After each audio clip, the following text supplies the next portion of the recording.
Ang saya! Sigaw ni Elle habang sumasayaw-sayaw.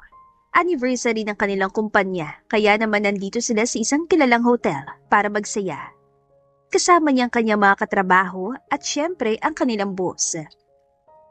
Masyado nang maraming nainom si Elle, kaya naman sumasayaw-sayaw na siya kasamang ilang mga katrabaho. Maya-maya pa ay natapos na rin ang party, kaya nag-uwian na rin ang lahat. Pero si Elle, imbis na umuwi, sa ibang daan siya dumaan at nakita ang kanyang boss na si Jace. Sir? Tumatawa pa ang dalaga habang papunta sa binata at hinintay naman siya ni Jace dahil nakainom din ay sabay na silang lumabas. Si Jace na rin ang naghatid sa dalagang pauwi pero dinala niya ito sa kanyang penthouse dahil madaling araw na rin. Pagdating nila sa penthouse, hindi nila alam kung sinong unang nagtanggal ng damit. Ang nakita na lang nilang dalawa ay ang kanilang katawang walang saplot na nasa kama at pinagsaluhan ang mainit na gabing yun. Kinabukasan, masakit ang ulo ni Elle nang magising. Muntik pa siyang mahulog sa kama na makita ang sariling walang saplot at mas lalo na siya nagulat na makita kung sinong kanyang katabi. What the? Elle, anong ginawa mo? Nagulat si Elle nang bumangon si Jace mula sa kama. Halatang kagigising lang din ito. Nakapantalo na lamang ito at naglalakad papunta sa minibar. Gising ka na pala.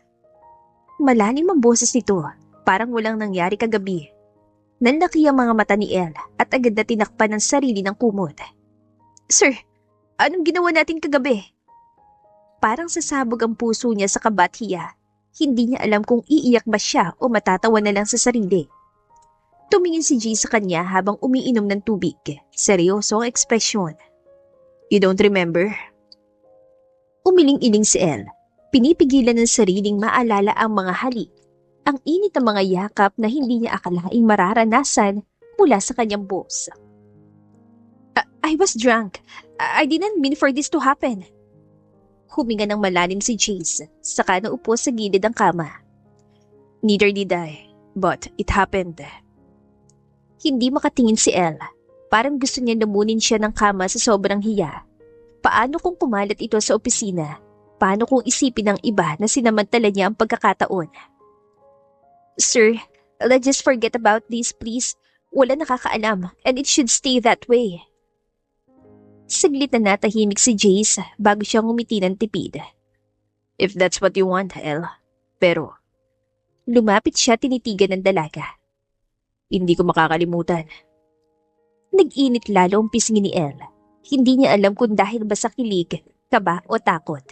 Pero isa lang ang malinaw. Mula sa gabing iyon, hindi na babalik sa normal ang relasyon nila bilang boss at empleyado. Sa opisina, halos hindi makatingin si Elle sa salamin habang nag-aayos papasok. Para siya mababaliw sa kakaisip. Ano ba yan, Elle? Paano mo nagawa yon? At sa lahat pa ng tao? Sa boss mo pa? Pagdating niya sa opisina, pakiramdam niya lahat ng mga mata ay nakatingin sa kanya. Kahit wala naman nakakaalam, parang ramdam niyang may nakasulat sa noo niya ang nangyari kagabi. Tahimik siyang pumasok sa kanyang cubicle sa bayuko. Pero hindi pa siya nakakaupo nang marinig niya ang barito ng boses na kinakatakutan at kinahihiya niya ngayon. Good morning, Elle. Napatigil siya. Dahan-dahan tumingin sa direksyon ng boss nila. Nakangiti ito sa kanya. Good morning po, sir. Sabay upo ulit ni Elle at nagkunwaring abala sa computer kahit hindi pa ito nakabukas. Pero ilang beses pa siya nahuli ni Jay sa araw na yun. Minsan ay lumalapit sa mesa niya para magtanong ng mga bagay na pwede namang itanong sa email. Minsan ay tumatayo sa likod niya para tignan ang report na ginagawa niya. At sa tuwing magtatama ang kanilang mga mata, mabilis siyang umiwas. Sa pantry, halos mabitawan niya ang tasa ng kape nang bigla itong magsalita sa tabi niya. Did you eat breakfast? You look pale. Opo, busog pa po ako. Sabay tungo ulit ni Elle. Hawak-hawak ang tasa na parang kalasag. Hindi mapigilan ni Elle ang kabog ng dibdib. Wala ba talagang balak ang lalaki na kalimutan ng nangyari? Bakit parang mas lalo pa ito nagpapapansin ngayon? Habang lumilipas ang araw, isang bagay ang malinaw kay Elle. Hindi na siya invisible sa opisina. At ang mas nakakakaba, siya lang ang pinapansin ng kanilang boss. Pagbalik ni Elle sa kanyang desk, halos gusto niyang magtago sa ilalim ng mesa. Ramdam niya mga tingin ng ilang office mates. Uy, Elle, bakit parang namumula ka? Nilalagdat ka ba? Ani Miraz. Ha? Hindi, siguro kulang lang ako sa tulog. Napatango na lang si Mira pero may ngiting parang may napapansin. Maya-maya, lumabas si Jace mula sa kanyang opisina. Lahat ng empleyado ay biglang nagkunwari ng abala. Pero imbes na dumiretso sa meeting room, dumaan ito mismo sa desk ni Elle. Elle, can you bring the files from yesterday's report to my office? Opo, sir. Nakita niyang napakunot noo ang ibang office mates. Madalang kasing tumawag si Jace ng tao sa personal, lalo na si Elle na hindi naman niya masyado nakakausap noon pa man. Pagpasok niya sa opisina ng boss, agad niyang inilapag ang folder. Here's the report po, sir. Bago siya tuluyang makalabas, nagsalita si Jace. Elle. Napalingon si Elle at nakaramdam na naman ng kaba. Nakaupo si Jace sa swivel chair, nakatitig sa kanya na parang binabasa ang iniisip niya. Relax, wala namang iba nakakaalam. Nanlamig ang palad ni Elle. Sir, please, huwag na po natin pag-usapan yun. Ayoko pong magulo ang trabaho ko. Ngumitilan si Jace, isang tipid ng ngiti na lalong nagpakaba kay Elle. I'm not here to make things complicated, pero hindi ko rin kaya magpanggap na parang wala lang nangyari. Mabilis siyang umiwas ng tingin at saka nagpaalam sa lalaki. Paglabas niya ng opisina, paano ko pahaharapin si Sir G sa araw-araw kung ganito siya? At paano ko mahulog ako sa kanya? Sa mga sumunod na araw, hindi pa rin mapakali si Elle. Sa tuwing papasok siya sa opisina, pakaramdam niya lahat ng tao nakatingin sa kanya kahit wala namang alam ang mga ito. Lalo na kapag dumaraan si Jace, hindi niya alam kung saan ibabaling ang mga mata niya. Pero ang mas nakakakaba, tila ba mas naging madalas ang pagtawag ni Jace sa kanya. Elle, can you join me in this meeting? Elle, review this report before I sign it. Elle, lunch? Hindi man binabanggit ni Jace ang nangyari sa kanila. Ramdam niyang may hindi may paliwanag na koneksyon na nagbago sa pagitan nila. Si Elle naman, halos mabaliw sa kaba. Lagi siyang iwas ng iwas. Lagi siya nagkukubli sa likod ng mga folders o kaya'y nagtatago sa pantry kapag nakikitang paparating si Jace. Pero kahit saan siya pumunta, tila lagi itong may dahilan para lumapit. Isang hapon, habang abala siya sa computer, biglang tumigil si Jace sa likod niya. Napapitlag siya nang marinig ang boses nito malapit sa tainga niya. Good work on this, Elle. Thank you, sir. Hindi niya magawang humarap. Ramdam niya ang init ng hininga nito at lalo lang niyang naaalala ang gabing pilit niyang nililimot. Maya-maya, naglakad na ito palayo. Walang ibang sinabi. Walang direktang nabanggit tungkol sa nangyari. Pero ang simpleng pagpansin nito ay sapat para muling magulo ang isip at puso ni Elle. Bakit ba ako ganito? Nahihiya na ako. Pero bakit parang lalo pa ako nahuhulog? Lumipas pa ang ilang araw, ngunit hindi pa rin mawala ang kabat-hiya ni Elle tuwing nakikita si Jace. Sa tuwing magtatama ang kanilang mga mata sa opisina, mabilis siyang yumuyuko o kunwaring abala sa dokumentong hawak. Sa elevator, isang beses silang nagkasabay. Agad siyang pumasok at tumayo sa pinakadulo. Sana hindi ito sumabay. Pero bago magsara ang pinto, dumating si Jace. Good morning, Elle. Nanlamig ang kamay niya habang mahigpit na hawak ang bag. Good morning po, sir. Tahimik silang dalawa habang paakyat. Ngunit ramdam ni Elle ang presensya nito sa tabi niya. Masyadong malapit para sa puso niyang hindi mapakali. Nang tumunog ang elevator at bumukas ang pinto, halos tumakbo siya palabas. Sa pantry naman, muntik na niyang mabitawan ang baso nang biglang sumulpot si G sa likod niya. Careful. Mabilis niyang iniwas ang tingin at nagmamadaling lumabas. Iniwan ang kape na hindi man lang natikman. Sa bawat pagkakataon, hindi siya mapalagay. Nahihiya siya. Hindi dahil galit siya kay Jace, kundi dahil hindi niya alam kung paano haharapin ang katotohanang may nangyari sa kanila. At mas lalo lang lumalala ang hiya niya dahil tila wala lang ito sa kanyang boss. Parang normal lang ang lahat. Pero sa totoo lang, iyon ang mas ikinakatakot ni Elle. Paano kung para sa kanya wala lang talaga yun? Isang gabi lang. At ako lang to nagdala ng bigata. Habang tumatagal, napapansin ni Elle na mas madalas na silang nagkakasabay ni Jay sa maliliit na bagay. Minsan, pareho silang sabay mag-lunch break at nagkakasalubong sa cafeteria. Minsan naman, siya laging naaatasan na sumama sa meetings na dati ay hindi naman siya kasama. At kahit pilit siyang umiwas, may bahagi ng puso niya na natutuwa tuwing pinapansin siya ng kanyang boss. Isang hapon, pagkatapos ng mahabang meeting, siya na naiwan para ayusin ang mga gamit sa conference room. Nagulat siya nang bumalik si Jace. Need help? Kaya ko na po sir. Malapit na rin ako matapos. Ngunit imbes na umalis, lumapit ito at tinulungan siyang iligpit ang mga dokumento. Naging tahimik ang paligid. Tanging tunog lang ng mga papel ang maririnig. Hanggang sa pareho silang yumuko para abutin ang isang folder at halos magtama ang kanilang mga kamay. Mabilis na umatras si Elle. Pulang-pulang pisngi. Salamat po. Gumitilan si Jace. Isang tipid ang ngiti na parang nang aasar at nagmamasid sa bawat reaksyon niya. You don't always have to avoid me, Elle. Hindi naman kita kakainin. Natawa siya na mahina kahit nahihiya pa rin. Sorry po, I just... Hindi na niya tinuloy dahil baka masabi niyang iniisip. Pero mula sa gabing yun, napansin ni Elle na may kakaiba. Hindi na lang siya nahihiya. May kung anong init sa dibdib niya tuwing nasa malapit si Jace. At si Jace naman, tila babas nagiging malambing at protektibo sa kanya, kahit hindi ito lantaran. At kahit walang sino man na nagsasalita tungkol sa nangyari sa kanila, malinaw sa kanilang dalawa na mas lalo silang napapalapit. Habang lumilipas sa mga linggo, unti-unti nang nagiging natural ang presensya ni Jace sa paligid ni Elle. Dati, halos hindi siya mapalagay kapag lumalapit ito, pero ngayon, nasasanay na siya. At sa hindi niya may paliwanag na paraan, parang hinahanap-hanap na rin niya. Kapag may overtime, si Jace ang madalas na nag-aalok na ihatid siya pa uwi. Una, tumatanggi si Elle.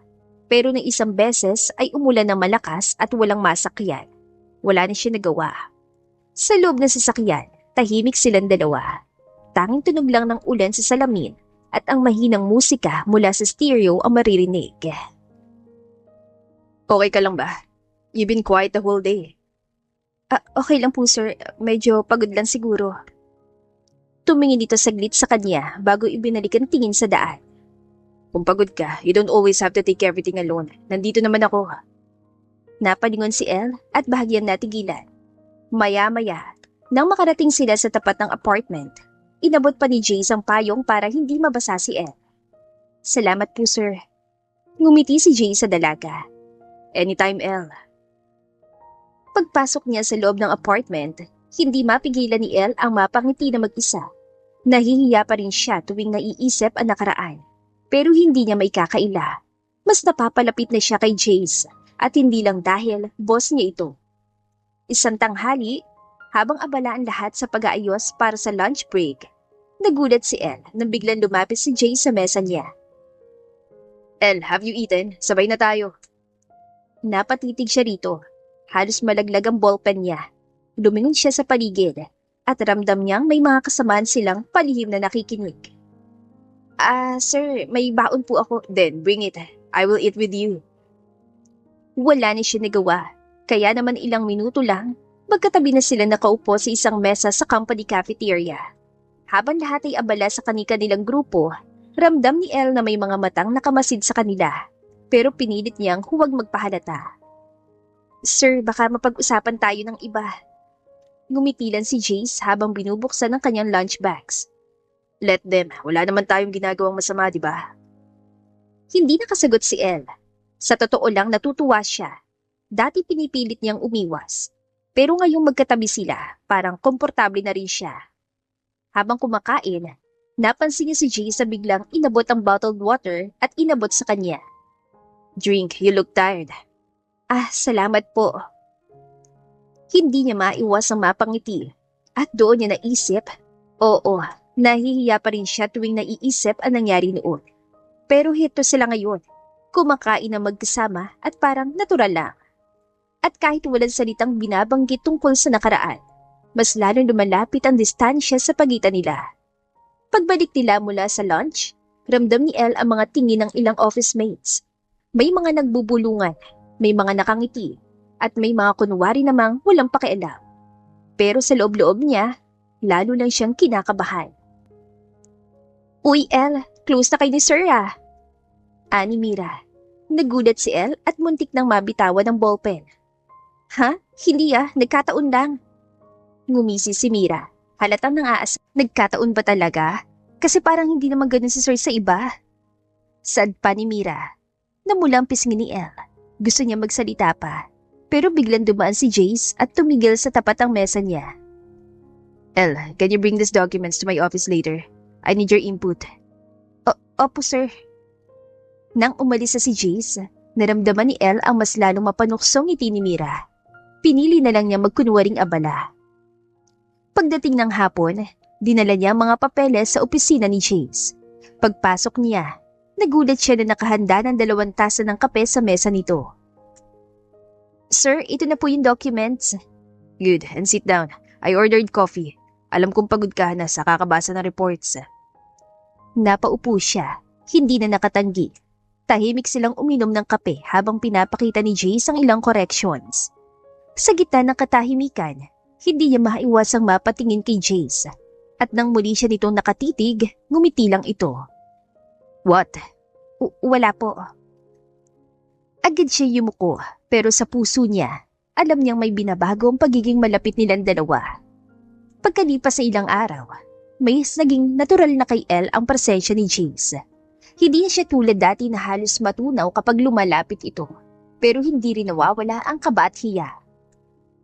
Sa opisina, madalas siyang tinatawag para mag-assist sa projects. Kapag may meeting, palagi siya nasa tabi nito para mag-present ng data. At sa tuwing may hindi siya maintindihan, si Jace mismo nag-explain, hindi pinapasa sa iba. Isang hapon, habang nagkakape siya sa pantry, dumating si Jace. Hindi niya alam kung aalis ba siya o tatapusin na lang ang iniinom. Pero bago pa siya makagalaw, nagsalita ito. "You're working too much. Don't forget to rest." "I'm fine po, sir. Kasama naman sa trabaho." "Still, don't burn yourself out. Hindi kita papalitan ng ibang tao kapag napagod ka."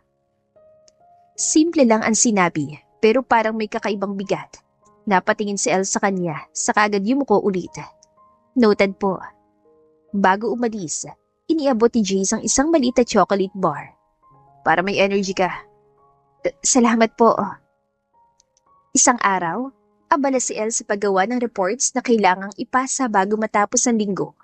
Siksikan ng deadlines at sunod-sunod ang utos ng ilang department heads. Halos maluha na siya sa stress habang inaayos ang mga papeles. Nakita iyon ni Jace na lumabas siya ng opisina. Tahimik ito lumapit at tumigil sa tabi ng mesa niya. "Elle." Napatingala ang dalaga at agad na tumayo. Sir, pasensya na po, hindi ko pa tapos." "Calm down, I'm not here to scold you." Nilapag ni Jace ang isang cup na mainit na kape sa tabi niya. "You've been working non-stop. Take a break." Nagulat si Elle. Lalo na marinig niya ang tono ng boses nito. Hindi yun utos. Para bang may pag-aalala. "Sir, ayos lang po ako. Kaya ko naman." "I know you can, but that doesn't mean you have to push yourself too hard." Napatigil siya. Hindi niya alam kung paano sasagutin yon. Kaya't dahan-dahan niyang kinuhang kape. "Salamat po." Umupo si Jay sa bakanteng silya sa tabi niya. Sandali lang sila natahimik habang siya'y unti-unting umiinom ng kape. Pakiramdam ni Elle, kahit hindi ito magsalita, sapat ng presensya nito para maibsan ang bigat ng trabaho. "Bakit pa ganito? Nahihiya pa rin ako. Pero kapag nandyan siya, parang gumagaan lahat." Maya-maya, tumayo na si Jace. "Finish the report after you rest. I will be in my office." At bago pa ito tuluyang makapasok sa opisina, lumingon pa ito sandali at bahagyang ngumiti. Naiwan si Elle na nakatitig sa hawak na tasa ng kape. Hindi na alam kung alin ang mas nakaka-stress, ang trabaho ba o ang unti-unti niyang nararamdaman para sa kanyang boss. Isang umaga, dumating si Elle sa opisina na halatang pagod. Maputla ang kanyang mukha at kahit pinipilit niyang ngumiti, ramdam na ramdam ng seatmate niyang si Mira na may kakaiba. Uy, El, okay ka lang ba? Parang ang putla mo. Ani Mira. Medyo masama lang yung pakiramdam ko pero kaya ko naman. Pinilit niyang magtrabaho, pero halos hindi na niya makita ng malinaw ang mga letra sa monitor. At bago pa siya makabangon para kumuha ng tubig, biglang lumapit si Jace. El, can you come to my office? Agad siyang sumunod, dala ang mga folders. Pagpasok niya doon, halos manghina siya at muntik matisod. Mabilis siyang sinalo ni Jace. El. Hawak-hawak siya nito sa braso.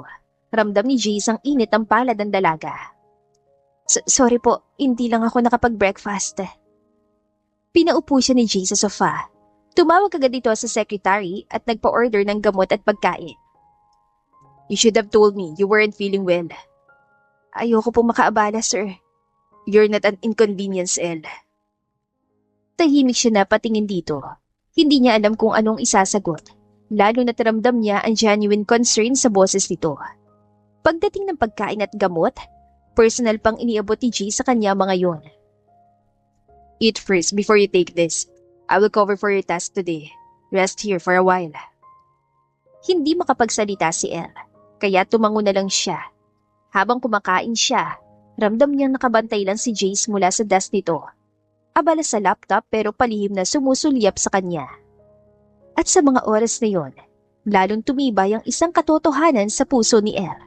Mas napapalapit na siya kay Jace at mas mahirap na itong pigilan. Hindi na namalaya ni El na nakatulog siya sa sofa sa loob ng opisina ni Jace. Sa sobrang pagod at epekto ng gamot, mahimbing ang kanyang tulog.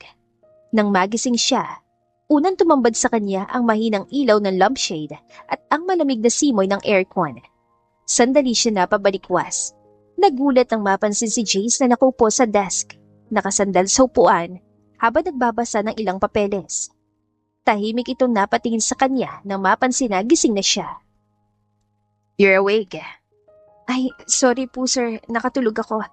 Ang dami niyo pa pong trabaho. Itinaas si Jace ang kamay para pigilan siya sa pag-alala. Don't worry about it. You needed rest more than I needed those papers. Napayuko si Ed. Ramdam ang hiya at ang kakaibang init sa dibdib. Hindi siya sanay na may taong naglalaan ng ganitong atensyon para sa kanya. Salamat po for taking care of me. Ngumiti si Jace. Hindi yung tipid ang ngiti tulad ng dati, kundi isang malambot na ekspresyon na parang sinasabing hindi siya pababayaan. Anytime, El. You don't always have to handle everything alone. Sandali silang natahimik. Si El, nakatitig lang sa tasa ng tubig na iniabot nito. Si Jace naman, nanatiling nakapansin sa kanya. Kinabukasan, maaga na namang pumasok si El. Ayaw niya magmukhang mahina sa trabaho, kaya kahit medyo mabigat pa rin ang katawan niya, pinilit niyang maging normal. Habang naglalakad siya palabas ng opisina para mag-lunch break, biglang sumabay si Jace. Let's eat together. Nabigla si El. Gusto sana niyang tumanggi, pero naunahan siya ng titig nitong parang hindi tumatanggap ng no bilang sagot. Kaya tahimik na lang siyang sumunod. Sa elevator, ramdam niyang katahimikan. Kapwa sila nakatayo sa gilid. Pero nang dumami ang tao sa loob, napilitan si El na mapalapit kay Jace. At hindi sinasadya, nadulas siya nang bigla huminto ang elevator. Agad siya nasa loob ni Jace sa baywang. Sorry po sir. Careful. Para bang tumigil ang oras sa pagitan nila. Ramdam ni El ang init ng kamay nito kahit nakapatong lang saglit. Nang bumukas ang elevator, pabilis siyang lumayo. Pero hindi niya maitago ang pamumula ng pisngi. Sa loob-loob niya, bakit bang bilis ang tibok ng puso ko? Samantalang si Jace, tahimik lang. Ngunit ang mga mata nito ay tila may ngiting lihim. Parang siya lang ang nakakaintindi na nangyayaring unti-unting pagbabago sa pagitan nila. Pagbalik nila sa opisina, hindi mapakali si El. Paulit-ulit niyang iniisip ang nangyari sa elevator. Ramdam pa rin niya ang bigat ng kamay ni Jace sa kanyang baywang kanina. At sa tuwing naiisip yon, para siya nababaliw sa sariling damdamin. Hindi El, baka mabait lang talaga siya. Boss mo siya. Normal lang na maging gentleman si Sir Jace. Pero kahit anong pilit niya mag-focus sa trabaho, hindi mawala sa isip niya mga ngiti. titig at simpleng galaw ni Jace na parang sobrang atensyon para lang sa isang empleyado. Habang nakayuko siya, napansin niyang may iniwan palang kape sa gilid ng mesa niya. Mainit pa ito at may maliit na sticky note na nakadikit. "Don't skip lunch next time, Jay." Muling bumilis ang tibok ng puso ni Elle. Hindi niya alam kung anong iisipin. Baka concern lang talaga ito bilang isang mabuting boss. Pero bakit pakiramdam niya ay may espesyal sa pakikitungo sa kanya? At sa kabilang panig ng opisina, nakatayo si Jace. Tahimik na nakamasid. Hindi niya sinasabi ang iniisip. Pero ang bawat maliit na kilos niya ay patuloy na naglalapit sa kanila. Ilang linggo matapos ang anniversary party, nag-organize ang kumpanya ng team building sa isang private resort. Excited ang lahat. Beach games, bonding at syempre, pagkakataon para mag-relax mula sa trabaho. Pagdating nila doon, agad na nagkaroon ng mga laro. Nahati sila sa 2 grupo at hindi inaasahan ni Elle na mapapasama siya sa team ni Jace mismo. "Sir Jace, ikaw na mag-lead sa amin para sure panalo." Saan ng isang empleyado. Ngumiti si Jace at agad na pumayag. Natural lang sa kanya ang leadership, pero para kay Elle, kakaibang kabandala ng pagiging malapit sa kanya. Habang naglalaro sila ng tag of war, nadula si Elle sa buhangin. Agad siyang hinawakan ni Jay sa braso para hindi tuluyang matumba. "Got you." Thank you, sir." Narinig iyon ng iba at agad sila nagbiro. "Ay, sir, special rescue kay Elle, ah." Saad ang isa sa mga empleyado. Namula agad ang pisngi ni Elle. Pero si Jace nanatiling kalmado, bahagyan nakangiti lang. Kinagabihan, nagkaroon ng bonfire. Habang masayang kumakanta at nagkukwentuhan ng lahat, napansin ni Elle na may lumapit na isa sa mga babae nilang office mate kay Jace. Masaya sila nag-uusap, nagtatawanan, at parang sanay na sanay sa ganong usapan. Doon muling sumiksik sa isip ni Elle ang tanong. Baka mabait lang talaga siya sa lahat. Baka iniisip ko lang na special ako sa kanya. Pero na magkasalubong ang kanilang mga mata mula sa kabila ng apoy ng bonfire, nakaramdam siya ng kakaibang init. Para bang siya lang ang nakikita ni Jace kahit napapalibutan nito ng iba. Nang unti-unti nang nagsibalik ang mga office mates sa kanilang kwarto matapos ang bonfire, niiwan si Elle na nakatitig sa dagat. Tahimik ang paligid at tanging hampas lang ng alon ang maririnig. Habang nag-iisa siya, biglang may lumapit sa tabi niya. "Hindi ka pa matutulog?" Nagulat si Elle at agad na tumayo. Sir, hindi pa po. Gusto ko lang sanang magpahangin." Ngumiti lang si Jace at tumingin din sa dagat. "Maganda dito kapag tahimik na. You see things clearer." Napatigal si Elle. Totoo ang sinabi nito. Pero para sa kanya, hindi dagat ang mas malinaw niya nakikita, kundi ang sarili niyang damdamin na unti-unting nahuhulog sa kanyang boss. Naglakad sila pareho sa gilid ng buhangin. Walang imikan sa umpisa. Hanggang si Jace ang una nagsalita. "You did well today. Nakita ko kung paano ka makitungo sa mga kasama mo. You're dependable." Namilog ang mga mata ni Elle. Hindi alam ang isasagot. Nako, hindi po. Malit lang naman yung contribution ko." Umiling si Jace. "Don't belittle yourself, Elle. I noticed things. I noticed you." Tumigil siya sa paglalakad. Para siya natulala sa sinabi ni Jace. Napalunok siya, sabay iwas ng tingin. Sir, baka mali lang yung naiisip niyo." Ngumiti si Jace. Hindi nagpilit, pero may ibig sabihin ng tingin nito. "Maybe, or maybe I just know what I'm saying." Tahimik sila nagpatuloy sa paglalakad hanggang makabalik sa resort. Pero sa puso ni Elle, mas lalo siya nalito. Lalo na ngayong parang hindi lang simpleng kabaitan ang ipinapakita ng kanyang boss. Kinabukasan ng team building, abalan lahat sa huling activity bago sila umuwi. Isang group challenge na kailangan ng teamwork at cooperation.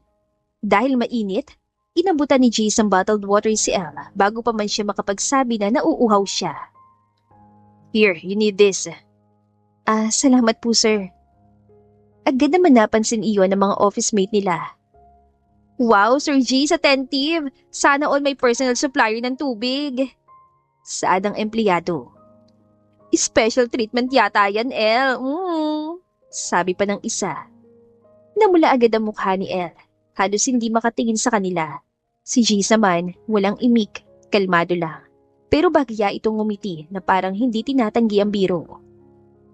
Habang nagpapatuloy ang activity, lagi rin nakabantay si Jeez kay El. Kapag nahihirapan siya sa isang task, agad itong nandyan para tulungan siya. At syempre, hindi iyon nakalampas sa mata ng iba. Grabe, parang lagi may invisible thread yung dalawa. Sabi ng isang empleyado. Oo nga, parang may something. Pero baka naman protective lang talaga si Sir. Sabi pa ng isa. Habang naririnig ni El ang mga bulungan, lalong bumigat ang dibdib niya. Hindi niya alam kung matutuwa siya o matatakot. Baka isipin nilang totoo. Baka isipin ni Sir Jeez na iniisip ko din yun. Nang matapos ang activity at magsiayos na ang lahat para bumalik sa bus, hindi niya maiwasang mag-isip. Totoo nga bang may espesyal na nararamdaman sa kanya ang boss niya? O baka siya lang ang nag-a-assume?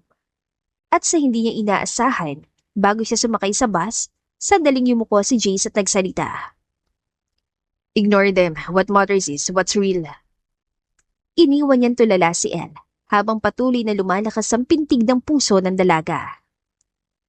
Pagbalik sa opisina, parang nag-ibang atmosphere sa pagitan ni El at Jace. Kung dati medyo mailap at nahihiya si El, ngayon ay mas madalas na silang magkausap. Minsan, habang nasa pantry si El para kumuha ng kape, biglang dumating si Jace. Let me. Bago pa siya makagalaw, si Jace na nag-abot ang tasa at naglagay ng kape para sa kanya. Sir, ako na po sana. Consider it a thank you for working hard. Doon nagsimulang mapansin ng ibang office mates na madalas na silang magkasabay sa simpleng bagay. Sabay lumalabas para mag-lunch, nagkakausap na matagal sa hallway, at minsan ay sabay ding umuuwi kapag pareho silang late matapos sa trabaho. Uy, El, lagi na lang kayong sabay ni Sir ha? Sabi ni Aryan. Hindi naman, nagkataon lang. Pero kahit anong paliwanag niya, alam niyang may kakaiba. Dahil kahit siya mismo, ramdam niya ang pagiging natural ng presensya ni Jay sa tabi niya. Hindi na ito kasing awkward ng dati. At iyon ang mas nakakatakot. Isang gabi, habang pareho silang nag-overtime, biglang nawala ang kuryente sa ilang bahagi ng building. Natatarantang ibang empleyado, pero si Jay agad na tinawag si El para sumama sa opisina niya kung saan may emergency lights. Sa loob, habang nakaupo sila, bagya silang natahimik. Sir, hindi ba kayo napapagod?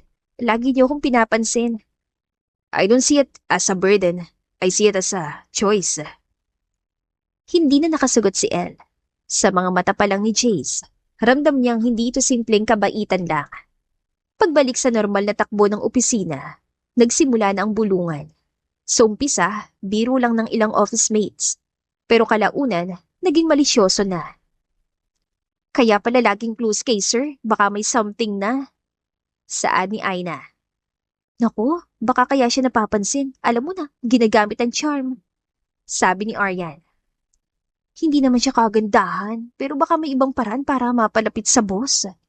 Bulong ni Belle. Narinig lahat yon ni El habang dumadaan sa hallway. Ramdam niya ang pagsakit ng dibdib. Hindi totoo ang sinasabi nila, pero wala siyang lakas ng loob para magpaliwanag. Alam niyang kung magsasalita siya, baka lalong lumaki ang issue. Kaya pinili niyang manahimik. Kahit masakit, patuloy siyang ngumingiti at itinuloy ang trabaho. Ayaw niyang masira ang tiwala ni G sa kanya, lalo na't alam niyang walang alam ang lalaki tungkol sa chismis. Isang gabi, habang nasa desk pa siya para tapusin ang reports, biglang lumapit si Jace. You look tired. Everything okay? Agad nang ngumiti si El sa lalaki. Okay lang po sir, medyo marami lang talagang trabaho. Good. Don't hesitate to tell me if something's bothering you Napanunok si El. Gusto niya magsumbong. Gusto niya sabihin ang sakit ng mga naririnig niya araw-araw. Pero pinili niyang tumango na lang at itago ang lahat. At nang umalis si Jace, napahawak siya sa dibdib niya. Kaya ko pa. Kailangan ko lang kayanin. Lumipas sa mga araw. At imbes na humupa ang bulungan, lalo pa itong lumala. Sa tuwing papasok si El sa pantry o dadaan sa hallway, Ramdam niya mga matang nakatingin sa kanya. Hindi man diretsahan. Alam niya siya ang topic ng kanilang mga usapan. Ayan na naman oh, baka sundin si Sir mamaya. Bulong ni Aryan. Kung ako kay Elle, ganyan din ang gagawin ko. Instant promotion. Tawa ni Aina. Masakit, pero tiniis ni Elle lahat ng yon. Pilit niyang iniiwasan na mga ganong sitwasyon. Kumakain siya mag-isa o minsan ay nagbabaon para hindi na sumama sa iba. Kapag may team huddles, tahimik lang siya at hindi na sumasabat kung hindi kailangan. Ngunit mapapansin din ni Jace ang pagbabago. Elle, you're too quiet these days. Hindi ka na sumasabay sa kanila mag-lunch? Ngumiti lang siya ng pilit. Mas okay na po ako mag-isa minsan, sir. Nakaka-focus ako sa work. Tinitigan siya ni Jace, halatang nagdududa. Pero hindi na siya nagtanong pa sa dalaga. Isang hapon, dumaan si Jace sa pantry para kumuha ng kape. Hindi niya agad napansin na may 3 empleyado doon na abalang nagbubulungan. Grabe, obvious naman si El lagi ang pinapabura ni sir. Ani Aina. Oo nga, baka may special treatment. Hindi naman siya ganun kagaling, pero bakit parang lagi siyang nasa spotlight? Iritang saad ni Belle. Halata naman eh, baka ginagamit lang ang pagkakataon. Kaya laging malapit kay sir. Saad ni Aryan. Napatigil si Jay sa paglalakad. Tahimik siya nakinig. Malamig ang ekspresyon habang pinoproseso ang bawat salita. Nang mapansin siya ng 3, halos sabay-sabay silang napatayo at nag-alangan. Is this what you talk about during office hours? Spreading baseless rumors? Walang makasagot. Yumuko lang ang mga ito halatang natataranta. If you have concerns about work, bring them up properly. Pero kung chismis lang, I suggest you think twice before opening your mouths again. Iniwan niya ang 3 na halos hindi makagalaw sa hiya at takot. Pagbalik niya sa opisina, agad niya napansin si Elle na tahimik na nakaupo, abala sa mga papeles. Wala itong kaalam-alam sa narinig at pinagsabihan niya kanina. Habang pinagmamasdan niya ang dalaga, sumikip ang dibdib niya. So, this is what she's been dealing with all this time. Alone. Muli siya nag-isip kung bakit hindi ito nagsasabi sa kanya. Pero isang bagay lang ang sigurado. Hindi niya hahayaang saktan pa si Elle ng kahit sino. Isang linggo lumipas. Napansin ni Elle na may kakaiba sa opisina. Mas tahimik kaysa dati. At may mga bakanting desk na dati puno ng kalat at tawanan. Habang nasa pantry siya, narinig niya ang 2 office mate na nag-uusap. Grabe, tinanggal si na Aina at iba pa. Sila daw yung dahilan kung bakit nagkakaproblema sa opisina. Sabi ni Carla. Oo, chismis kasi ng chismis. Kahit na warning nga na, hindi pa rin tumitigil, ayan tuloy. Ani Rose. Nanlaki ang mga mata ni Elle. Napatigil siya sa pagtimpla ng kape. Sila yung lagi nag-uusap tungkol sa akin. Kinagabihan, habang nakaupo siya sa mesa niya, hindi mapakali si Elle. Hindi niya alam kung anong mararamdaman. Gagaan ba ang loob niya dahil wala na mga nang-aapi sa kanya? O mas mabigat dahil parang siya ang dahilan kung bakit nawala sila ng trabaho? Dumating si Jace at napansin na malungkot niyang mukha. Something wrong? Umiling siya agad. Wala po sir. May nabalitaan lang ako. May ilan daw na tinanggal sa kumpanya. Tinitigan siya ni Jace. Alam niyang may iniisip ito pero kalmado lang itong sumagot. Consequences always come with choices. Hindi mo kailangan dali ng bigat niya nila. Wala kang kasalanan. Napayuko siya, pero hindi niya maiwasang magtanong sa sarili. Siya kaya ang dahilan kung bakit natanggal sila? Para protektahan ako? Makalipas ang ilang araw, ramdam na ramdam ni Elle ang pagbabago ng ihip ng hangin sa opisina. Kung dati puro bulungan laban sa kanya, ngayon naman ay mas lantaran na mga tingin ng ilan. Tila may halong pagtataka at inggit. Tignan mo, safe na safe si Elle, kahit may natanggal na. Sino ba dahilan? Bulong ng isa. Oo nga, baka kasi special siya kay Sir Jace. Sad pa ng isang empleyado. Naramdaman ni Elle ang pamumula ng pisngi, lalo na't alam niyang naririnig ni Jace minsan na mga biro at bulungan. Pero imbes na magalit o magpaliwanag, nanatiling kalmado lang si Jace. At minsan pa'y mas lalong itong nasa tabi niya. Sa isang meeting, pinuri ni Jace ang presentation ni Elle. Good work, El. You handle the details well. Nagulat siya dahil bihira itong magbigay ng papuri sa harap ng lahat. Ayun na nga ba? Obvious na? Bulong ng isang empleyado. Kinagabihan, habang nag-aayos ang damit, lumapit si El kay Jace. Sir, baka masyado na po kayong obvious. Pinag-uusapan na po tayo ng mga tao. Tinitigan siya ni Jace. Let them talk. What matters is the truth between us. Natigilan si El. Gusto niyang itanong kung ano ang ibig sabihin ni Jace, pero natakot siya. Truth between us? Ano bang ibig niya sabihin? Kinabukasan, pagpasok pa lang ni El sa opisina, ramdam na niya ang bigat ng paligid. Tahimik ang lahat. Wala naglalakas ng loob magsalita.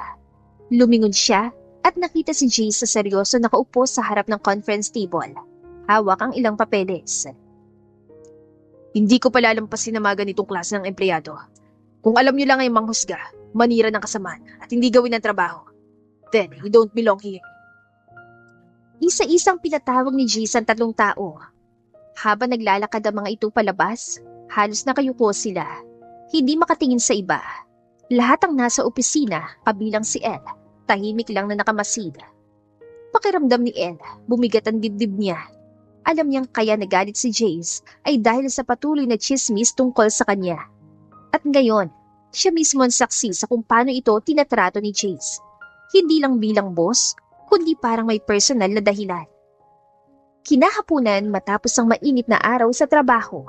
Nagulat si El nang tawagin siya ni Jace bago siya makalabas ng opisina. El, wait. Can I talk to you for a moment? Nagkibit-balikat lang siya. Pilit na pinapakalma ang kaba sa dibdib. Lumapit siya at tumayo sa harap ng desk ni Jace. Yes, sir. Saglit siyang tinitigan ng binata, saka ngumiti ng bahagya. I think we both need a breather. Dinner tonight with me. Nanlaki ang mata ni El. Dinner? Sir, baka kung ano naman ang isipin ng I don't care what they think. I just want to have dinner with you. No word talk. Just us. Hindi na siya nakatanggi. At nang gabing yun, natagpuan niya ang sarili niyang nasa isang restaurant kasama ang boss niya. Habang nakaupo sa harap ni Jace, hindi niya maiwasang mapatingin sa mga mata nito. I know things have been hard for you lately. The rumors, the pressure. I just want you to know, I see your effort. You don't deserve the negativity. Salamat po. Pero sana hindi na kayo nagagalit para sa akin. Ayokong isipin ng iba na special ako sa inyo. Saglit na natahimik si Jace sa kabahagyang ngumiti. And what if you are?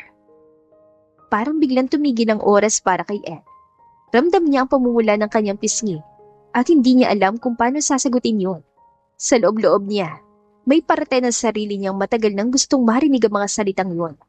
Pero natatakot pa rin siya sa mga posibleng kahihinatnan. Ed, I'll be honest with you. I don't want to play safe anymore. I like you. No, huminga siya ng malalim bago nagpatuloy. I love you. Nanlaki ang mga mata ni El, muntik pang mabulunan sa iniinom. Sir, what? You heard me right. I've tried to ignore it, pero habang tumatagal, mas lalo lang ako nahuhulog sa'yo at ayokong itago pa. Biglang bumilis ang tibok ng puso ni El. Sa loob-loob niya, matagal na niyang nararamdaman ng kakaibang paghanga kay Chase, pero lagi niyang pinipigilan. Iniisip niyang baka trabaho lang ang dahilan kung bakit ito mabait sa kanya. Pero ngayong malinaw na sinabi nito, wala na siya maitatanggi. Sir, Jace, ako rin.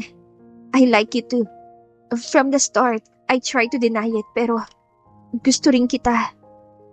Saglit na napangiti si Jace, halatang gumana ang pakiramdam. Finally, ngayon, wala nang sir. Just Jace, okay? Napatawa si El kahit nangingilid pa ang luha sa gilid ng kanyang mga mata. Okay, Jace. Kinabukasan sa opisina, halos hindi mapakali si El habang nag-aayos ng papeles. Paano ako kikilos? Parang wala lang ba? Pero paano kung mapansin nila? Pagpasok ni Jace, ramdam agad ng lahat ang presensya niya. Ang blooming ni Ella, may something kaya? Ani ng isang empleyado. Si boss din parang iba ang mood. sabi pa ng isa. Habang abala ang lahat, lumapit si Jace kay Elle dalang ibang folders. Good morning, Elle. Did you sleep well? Nag-init ang pisngi ni Elle, pero pinilit niyang ngumiti ng natural. Yes. Good morning, Sir. Jace.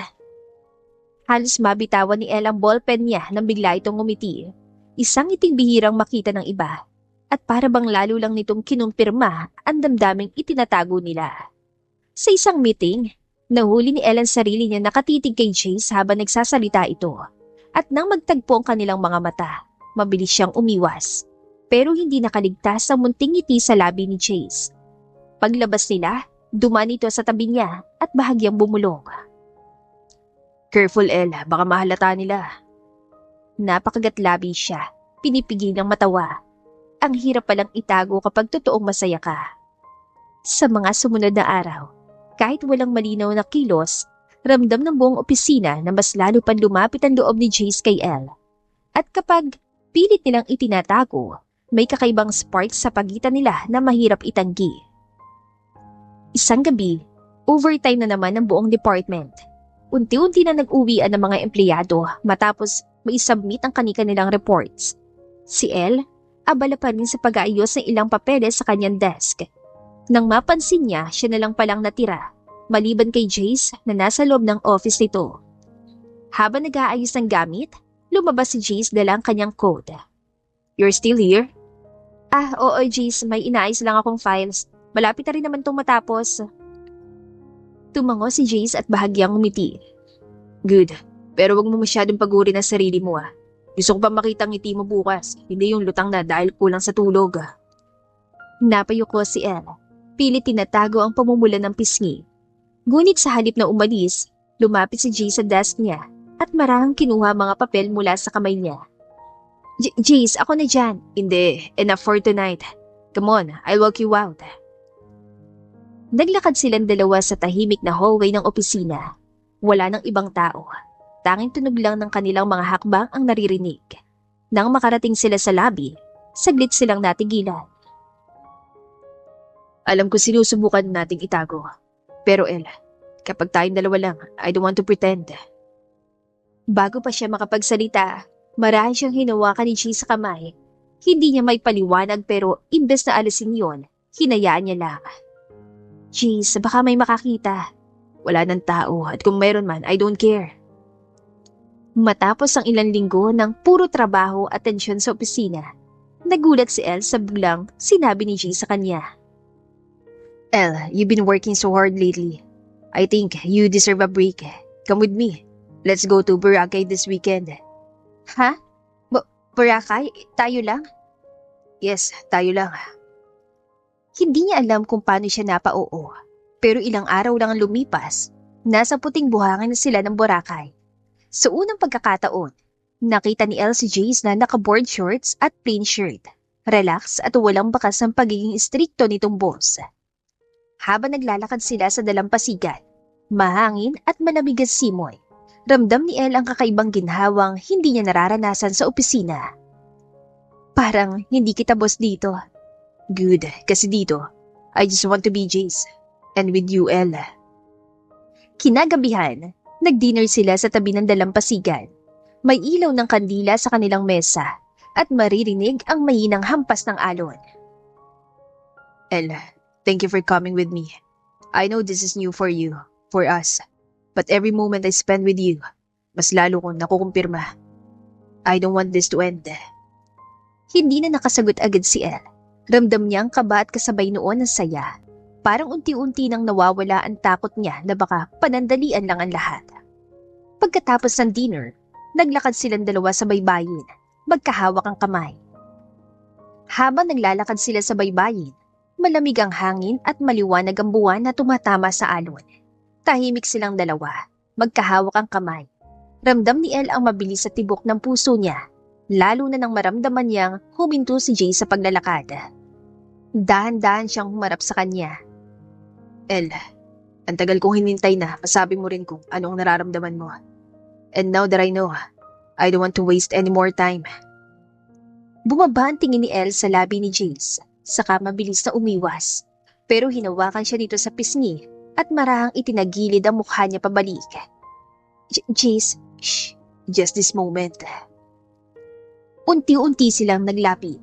Ramdam ni Elle ang init ng hininga niya at sa wakas, nagtagpo ang kanilang mga labi. Nang maghiwalay sila, pareho silang huminga ng malalim. Nakangiti si Jace habang si Elle naman ay nakayuko. Namumula ang pisngi. Now, it's official. You're mine. Baka may makakita. Let them, I don't care. Isang gabi, niyaya siya ni Jace na pumunta sa kanilang mansyon. Elle, I want you to meet my parents. Dinner tomorrow night. As my girlfriend. Nanlaki ang mga mata ni Elle. Ha? Jace, hindi pa ako ready. Baka hindi nila ako magustuhan.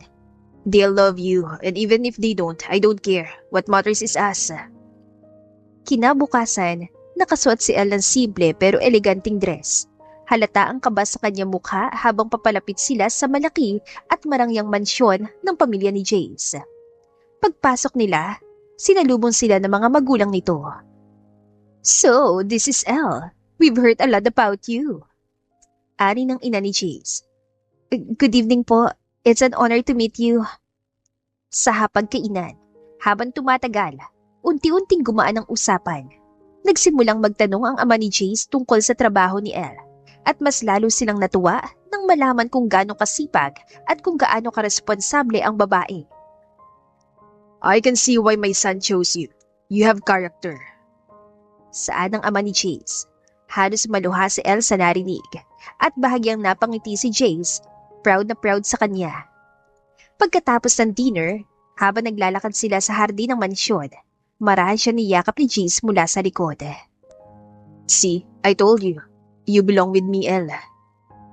Makalipas ang ilang araw matapos ang dinner sa mansyon ng pamilya Monteverde, nagpa siya si Elle na panahon na para ipakilala rin si Jace sa pamilya niya. Jace, hindi man siya nang pupuntahan natin ha. Medyo simple lang kami. Elle, I don't care about mansions or wealth. I'm here because of you. That's all that matters. Nang makarating sila sa bahay ng pamilya ni Elle, sinalubong agad sila ng kanyang nanay at mga kapatid. Halata ang gulat ng pamilya na makita si Jace. Matangkad, gwapo, at halatang galing sa marangyang pamilya. Anak, siya ba si Jace? Tanong ng ina ni Elle. Opo, Nay. Siya po yung boyfriend ko. Agad na inaabot ni Jace ang kamay niya sa ina ng kasintahan. Magandang gabi po. Salamat po sa pagtanggap sa akin. Hindi lang po ako boss ni Elle. Mahal ko po siya. Napatingin si Elle sa kanya. Halos maluha sa katapatan ng tono ni Jace. Habang kumakain sila ng hapunan, iba ang atmosphere kumpara sa mansyon. Mas simple, mas masaya, at mas puno ng halakhak. Hindi sanay si Jace sa may ganitong casual na tawanan sa hapagkainan, pero kitang-kita sa mga mata niya na nag-e-enjoy siya. Kuya Jace, kaya yung ba makipaglaro ng tong-its pagkatapos? Tanong ni Ella ang kapatid ni Elle. Bakit hindi? Basta't may magtuturo sa akin. Nagulat si Elle. Noon lang niya nakita si Jace na ganoon ka-relax, na parang parte talaga ng pamilya nila. At nang matapos ang gabi, habang naglalakad sila ng pauwi, mahigpit na hinawakan ni Jace ang kamay niya. Elle, thank you. Tonight was perfect. Ngayon ko lang naramdaman ng ganito. I want to be part of this. Part of you. At doon lalo pang nakumpirma ni Elle na tama naging desisyon niyang mahalin si Jace. Hindi lang bilang boss, kundi bilang lalaking handang pumasok at tanggapin ang mundo niya, kahit gaano ito kasimple. Matapos makilala ni Jace ang pamilya ni Elle, at matapos ding tanggapin si Elle ng pamilya Monteverde, napagpasya nilang dalawa na pagsamahin ang kanilang mga pamilya para sa isang espesyal na dinner. Hindi may tago ni Elle ang kaba habang nag-aayos. Mahal, paano kung hindi sila magkasundo? Magkaibang mundo nila. Trust me, love conquers everything. And tonight, I want both of our families to see that. Nang dumating ang gabi, isang malaking mesa ang inihanda sa mansyon ng Monteverde.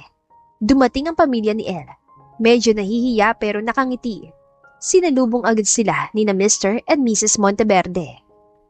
Welcome! I've been excited to meet you all. Elle is such a lovely young woman. No wonder Jace fell for her. Saan ang ina ni Jace? Salamat po.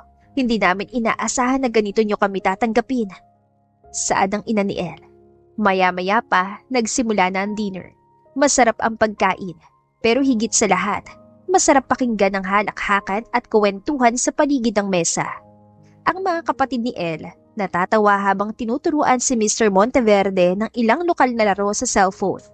Si Mrs. Monteverde naman ay masayang nakikipag-usap sa nanay ni Ellie tungkol sa mga paborito nilang putahe. Pagkatapos ng dinner, sabay-sabay sila nag-picture taking. Ilan linggo matapos ang matagumpay na family dinner, mas lalo pang tumibay ang relasyon ni na Jace at Elle. Hindi alam ni Elle na matagal nang may plano si Jace. Isang espesyal na gabi na hindi niya malilimutan. Isang weekend, inibitahan siya ni Jace na pumunta sa isang eleganteng garden restaurant.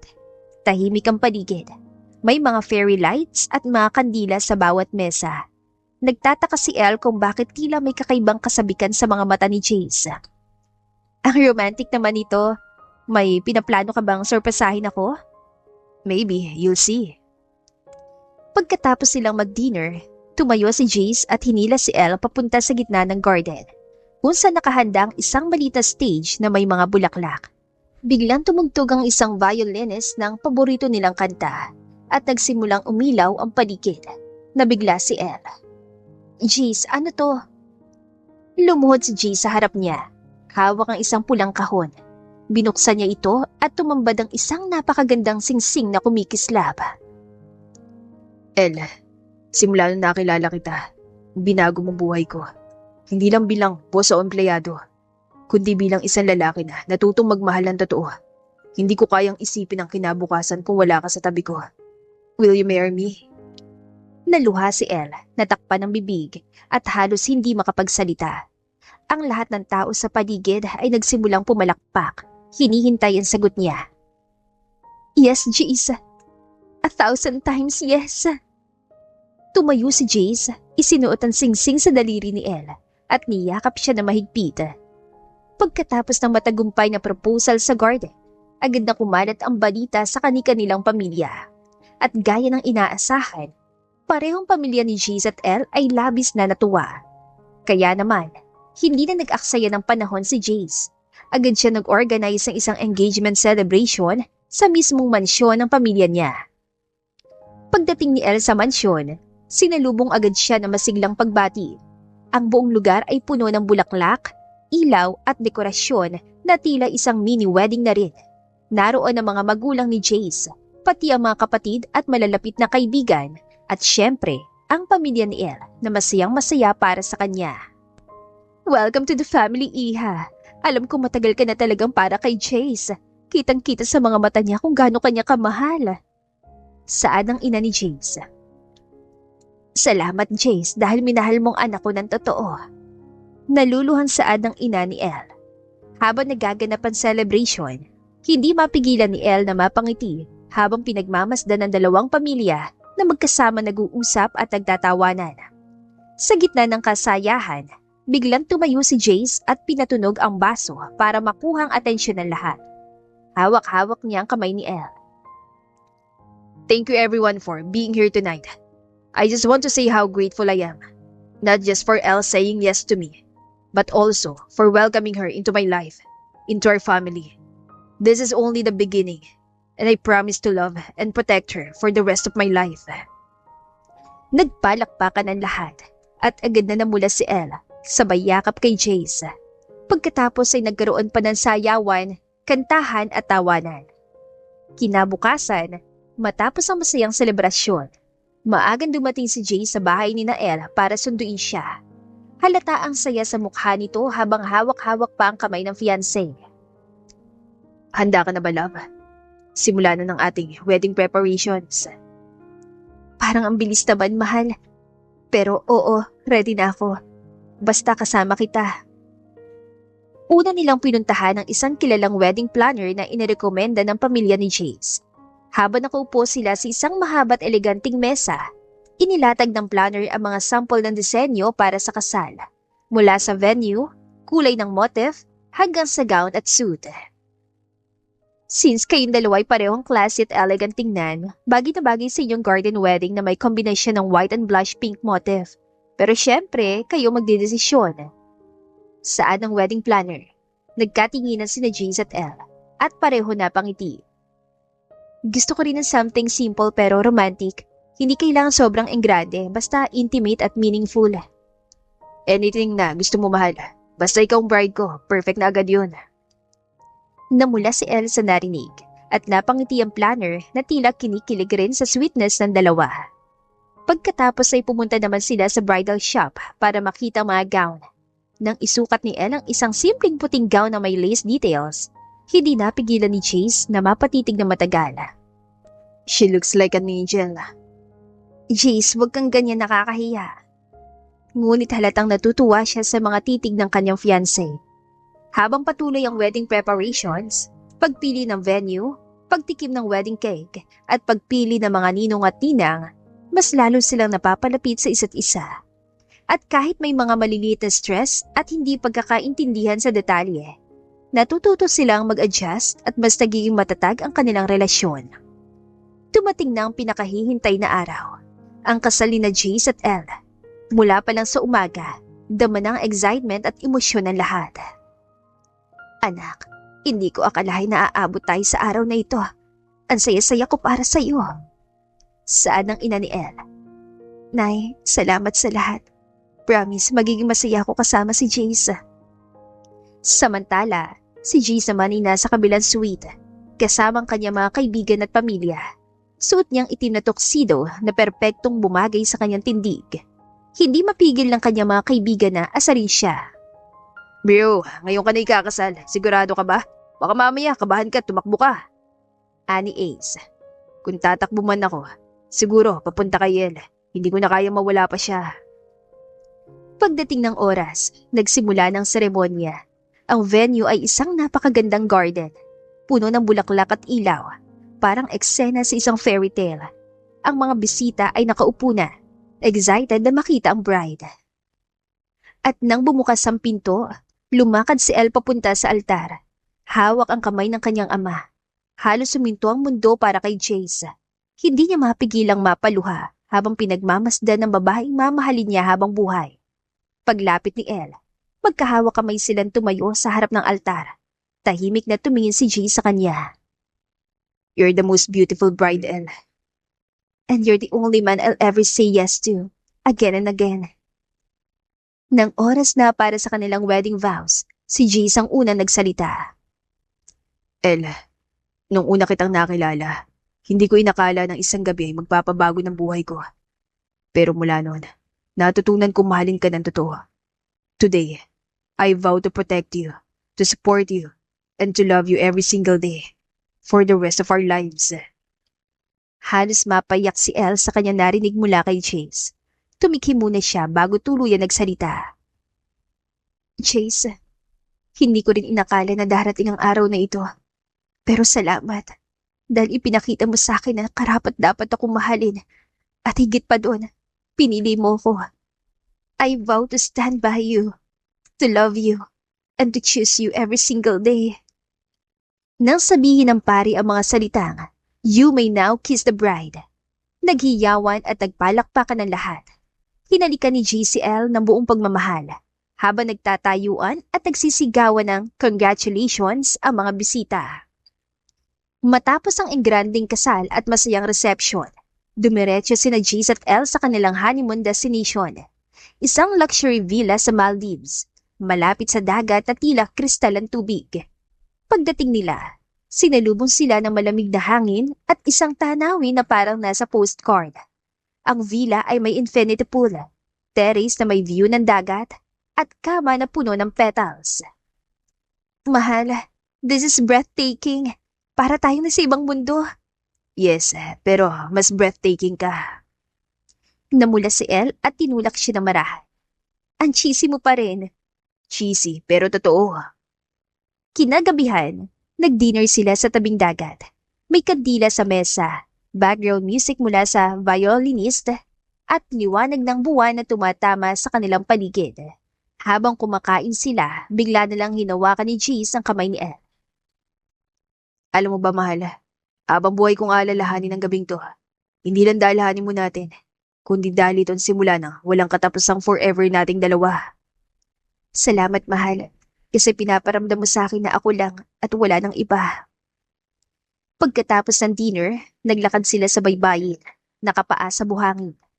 Makalipas ang ilang linggo mula nang bumalik sila mula sa kanilang honeymoon. Balik trabaho ulit si Jace bilang CEO at si Elle bilang supportive na asawa. Ngunit sa mga huling araw, napapansin ni Jace na tila madalas na pagod at inaantok si Elle. Love, okay ka lang ba? Lagi kang inaantok, tapos parang wala kang ganang kumain. Siguro pagod lang ako. Alam mo naman, adjustment pa rin sa married life. Ngunit ang isang araw, muntik na siyang mahilo sa opisina. Agad siyang dinala ni G sa ospital para magpa-check up. Habang naghihintay ng resulta, ramdam na ramdam ang kaba ni Elle. Hawak-hawak ni Jace ang kanyang kamay. Hindi ito binitawan kahit saglit. Pumasok ang doktor at ngumiti. Congratulations, Mr. and Mrs. Monteverde. You're expecting pregnancy, Mrs. Monteverde. Saad ng doktor. Namilog ang mga mata ni Elle, tinakpan ng bibig at halos maluha. Samantalang si Jace ay hindi napigilang mapangiti ng malaki, puno ng saya at excitement. Love, we're having a baby. Finally, magkakapamilya na tayo. Hindi ako makapaniwala, Jace. Magiging mami na ako. Niyakap siya ni Jace ng mas mahigpit, sabay hinalikan ng noon niya. Makalipas ang ilang linggo, ramdam na ni Elle ang pagbabago sa kanyang katawan. Madalas siyang inaantok, may mga cravings at paminsan-minsan ay mabilis na maiyak. Ngunit sa bawat sandali, nariyan si Jace, handang alagaan siya. Isang hapon, habang nagluluto si Elle sa kusina, biglang napatingin siya sa grocery list na isinulat niya kagabi. Napansin niya na kalimutan niya ang ilan sa mga sangkap. Love, pwedeng tulungan mo ko dito? Agad siya nilapitan ni Jace, tinignan ang listahan at sinimulang ayusin ang mga sangkap. Love, ang dami mo palang kailangan. Huwag kang mag-alala, tutulungan kita. Habang nagluluto sila, bigla namang umiyak si Elle nang medyo naaalala ang mga unang buwan ng kanilang kasal at ang sorpresa ng pagbubuntis. Agad siya niyakap ni Jace mula sa likod. Shh, okay lang yan. Nandito lang ako. Lagi kitang aalagaan, love. Habang lumalaki ang tiyan ni Elle, unti-unti nilang binabago ang kanilang bahay at kwarto para sa baby. Pinipili nila ang kulay, furniture, at mga laruan na magiging bahagi ng bagong yugto ng kanilang buhay. Sa mga gabi, magkayakap silang natutulog. Si Jace palaging nasa tiyan ni Elle ang kamay, tila nakikipag-usap na rin sa kanilang baby. Hi, little one. Can't wait to meet you. Mommy and Daddy love you so much. At sa bawat araw na lumilipas, mas lalo nilang nararamdaman ang saya, excitement at pagmamahalan. Hindi lang bilang mag-asawa, kundi bilang maging magulang na sabik na harapin ang bagong yugto ng buhay nila bilang pamilya. Isang linggo bago ang kanilang gender reveal party, abala sina Elle at Jay sa pag-aayos ng venue. Pinili nilang isang garden party setup sa backyard ng kanilang bahay. Puno ng colorful balloons at dekorasyong pambata. Excited ka na bang malaman kung baby boy o girl? Excited, love. Pero mas excited ako kung magiging healthy at masaya ang baby natin. Boy o girl, doesn't matter. Basta ikaw at baby, okay na ako. Pumasok ang kanilang mga pamilya, ang Monteverde at pamilya ni Elle. Lahat ay nakasuot ng casual pero festive na damit.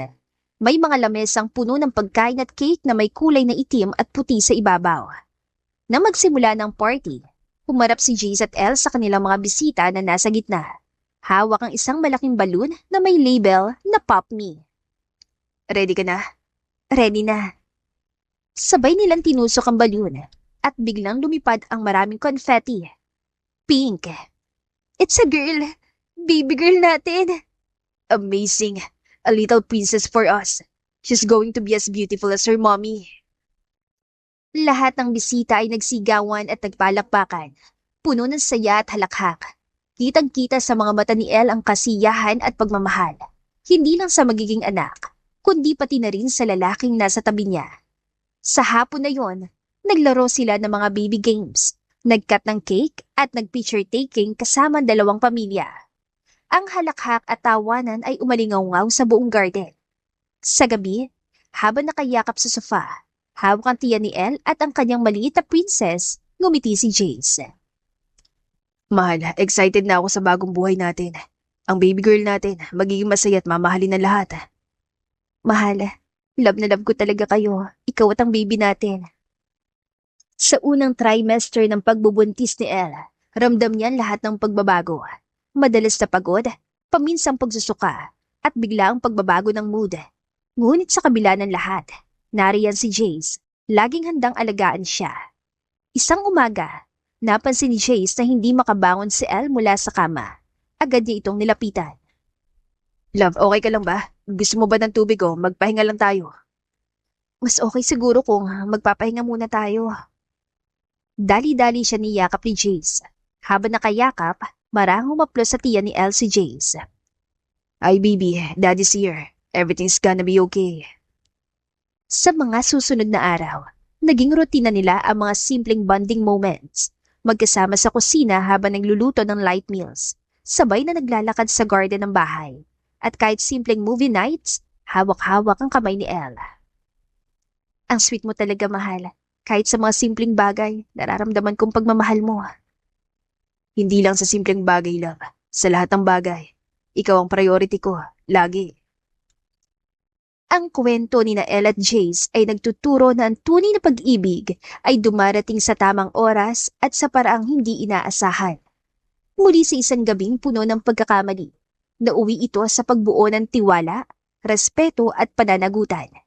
Sa kabila ng tsismis, inggit at pagsubok sa opisina, pinili nilang ipaglaban ang isa't isa at patunayan na kapag may pagmamahal at pagtanggap mula sa pamilya, mas nagiging matibay ang samahan. Sa huli, natutunan nilang ang pagmamahal ay hindi lang kilig, kundi isang panghabang buhay na pangako. Lalo na nang dumating ang biyayang bumuo ng sarili nilang pamilya. At dito na po nagtatapos ang ating kwentong pag-ibig. Maraming salamat po sa pakikinig. To God be the highest glory. Hanggang sa muli. Paalam!